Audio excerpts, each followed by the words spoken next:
3-3.5 വർഷക്കാലം യേശുവിനോട് കൂടെ നടന്നു. യേശുവിനെ ഇപ്പോൾ മഹാപുരോഹിതന്മാരും പ്രമാണികളും ചേർന്ന് ക്രൂശിച്ചു. എന്നാൽ 3-ാം നാളിൽ കർത്താവ് ഉയർത്തെഴുന്നേറ്റു. കർത്താവ് നേരത്തെ പറഞ്ഞിരുന്നു, ഈ മന്ദിരത്തെ പൊളിക്കുവിൻ, 3 ദിവസം കൊണ്ട് ഞാൻ അതിനെ പണിയും. കർത്താവ് തൻ്റെ ശിഷ്യന്മാരെ ഉറപ്പിക്കുകയാണ്. അനേകർക്ക് കർത്താവ് പ്രത്യക്ഷമാവുകയാണ്.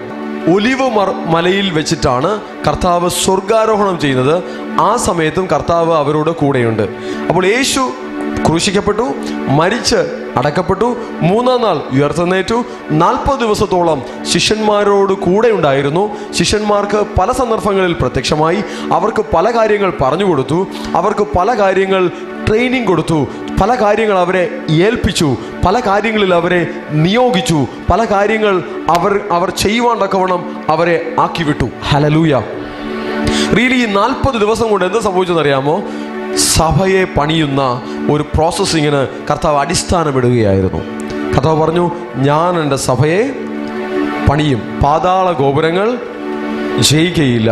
അപ്പോൾ സഭയ്ക്ക് വിരോധമായി, ദൈവത്തിൻ്റെ പദ്ധതിക്ക് വിരോധമായി പ്രവർത്തിക്കുന്ന പാതാള ശക്തികളുണ്ട്, പൈശാചിക ശക്തികളുണ്ട്.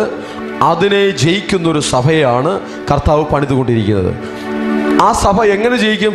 യേശുവിൻ്റെ വചനങ്ങൾ ഏറ്റെടുക്കുന്ന ദൈവത്തിൻ്റെ മക്കൾ സഭയായി പണിയപ്പെടും. മാത്രമല്ല, അവർ പാതാള ഗോപുരത്തെ ജയിക്കും.